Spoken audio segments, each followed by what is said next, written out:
আসসালামু আলাইকুম প্রিয় প্রশিক্ষার্থীবৃন্দ, কেমন আছেন আপনারা? আশা করছি আপনারা অনেক অনেক ভালো আছেন।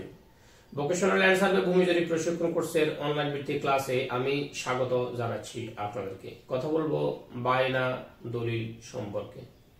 প্রিয় প্রশিক্ষার্থীবৃন্দ, আমরা যখন একটি সম্পত্তি ক্রয় করার ইচ্ছা পোষণ করি, তখন অথবা আরেকজন ব্যক্তি যখন একটি সম্পদ হস্তান্তর করার বা বিক্রয় করার ইচ্ছা পোষণ করে, তখন দুই ব্যক্তির মধ্যে এই সম্পদের যাবতীয় তথ্যাদি যাবতীয় বিষয়গুলা পরস্পরের মাঝে আলাপ আলোচনার পরবর্তীতে যখন এই সিদ্ধান্ত হয় বা আমরা এরকম একটি সিদ্ধান্তে পৌঁছি যে আমি আপনার কাছ থেকে এই সম্পত্তিটি খরিদ করতে চাই আর আপনি আমার কাছে বিক্রি করতে চান, তখন আমরা মূল রেজিস্ট্রি অর্থাৎ ওই জমিটি রেজিস্ট্রি করার আগে মূলত একটি কাগজে একটি ডকুমেন্টসে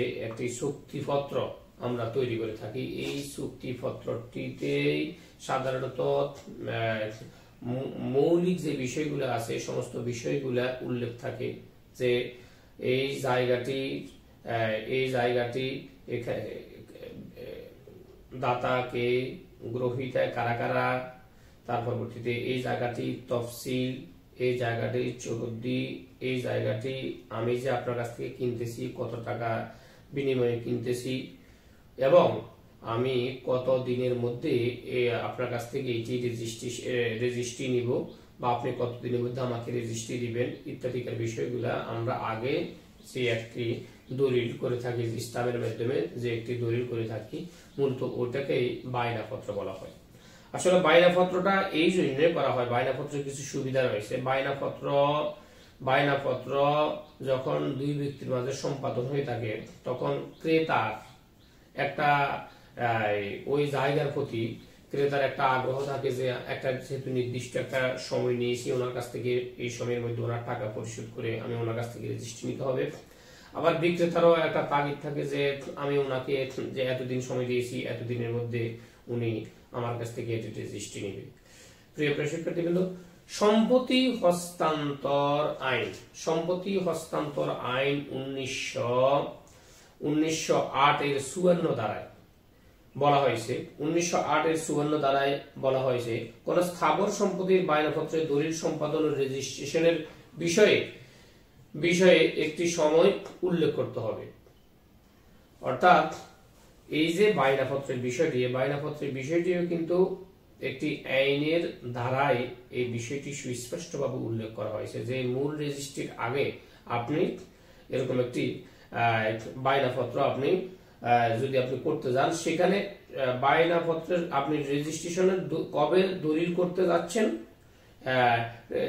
এবং কতদিন সময় নেবেন সেই বিষয়টি আপনাকে উল্লেখ করতে হবে।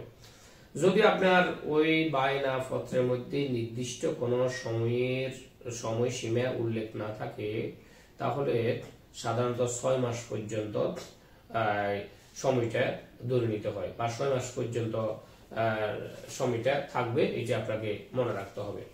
তবে অবশ্যই আপনারা বায়না যখন করবেন তখন বায়নাপত্রের মধ্যে একটি নির্দিষ্ট সময় উল্লেখ করবেন। আর একটি যে বিশেষ কথা আমাদেরকে একটু মনে রাখতে হবে, আমরা যখন বায়না করি তো আসলে অনেক সময় বেশিরভাগ ক্ষেত্রে আমরা আসলে মন গড়া করে থাকি। আপনি দুই ব্যক্তির মধ্যে যদি পরস্পর মনের যদি মিল থাকে বা পরস্পর যদি ভালো বুঝা পড়া থাকে, আপনি সেক্ষেত্রে করেন। তবে আমি বলবো এটা যেহেতু জমি জমা সংক্রান্ত আর্থিক এখানে আর্থিক লেনদেনের একটা প্রক্রিয়া রয়েছে, টাকার সাথে একটা সম্পর্ক রয়েছে, সেই ক্ষেত্রে আসলে এরকম খামখেয়ালিপনা বা এরকম বিশ্বাস অবিশ্বাসের দোলাচলে এরকম কোনো কিছু না করে আমরা বলবো মন গড়া বায়নাপত্র না করে বরং বায়নাপত্রটা অবশ্যই সাব রেজিস্ট্রার কার্যালয় থেকে রেজিস্ট্রি করে নিতে হবে। আমরা বেশিরভাগ সময় দেখি যে বায়নাপত্র সাধারণত একটা হাউসে বসে কয়েকজনের মাধ্যমে বায়নাপত্র হয়ে থাকে, ওইটার কোনো রেজিস্ট্রি হয় না। হ্যাঁ, এটা আপনি করতে পারেন, আমি আবারও বলতেছি, তবে এটার আইনগত বিশেষ কোনো ভিত্তি থাকবে না। যদি আইনগত আপনি বিশেষ কোনো বৃত্তি চান তাহলে আপনার অবশ্যই বায়নাপত্রটি আপনাকে রেজিস্ট্রি করতে হবে। প্রিয় শিক্ষার্থীবৃন্দ,